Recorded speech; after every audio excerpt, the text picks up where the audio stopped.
Yo mga idol, kumusta? Mandragma Sports TV nga pala.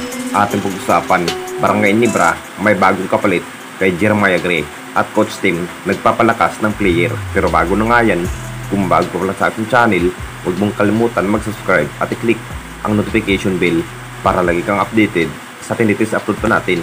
Pero ating talakayin, una natin pag-usapan.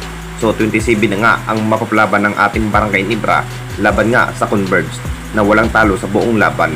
Talagang masasabing mas kaya nga ng ating Barangay Nibra na talunin nga ang kupunan ng Converge mga idol.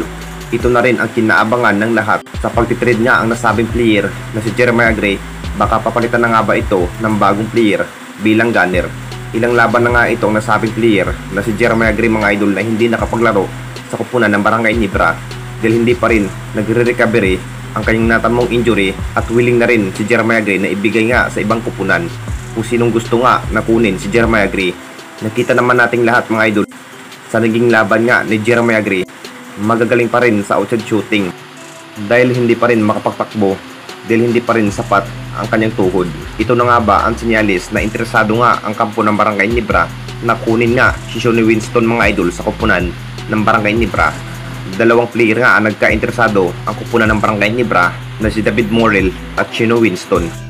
Nakapagdesisyon na nga ang SMC dito mga idol na si Shonny Winston nga ang gustong kunin ng Barangay Nibra bilang forward at lalo na walang Jimmy Malonzo dahil sa kanyang natamong injury last laban kontra sa kupunan ng Northport Batanper. At dito na naman tayo sa isa pa nating balita.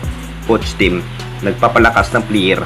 Alam naman natin lahat mga idol, nagparamdam na nga ng lahat sa naging big offer nga ng Barangay Nibra kay Winston mga idol. Nagpapalakas na nga ng player ang nasabing coach na si Coach Tim mga idol dahil hindi pa rin basta-basta ang makakaharap ng ating Barangay Nibra sa playoffs mga idol. Dahil siguradong SMB at Inlex nga ang kanilang makakaharap sa playoffs, mas kailangan pa rin ng Barangay Nibra ng bagong player.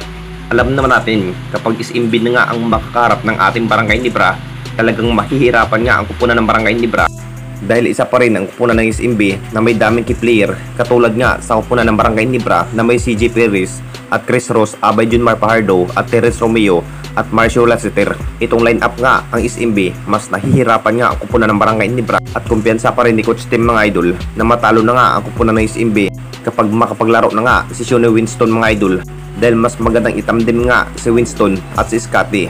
Abangan na nga ng lahat kung legit mapupunta na nga ba ito si Shonny Winston.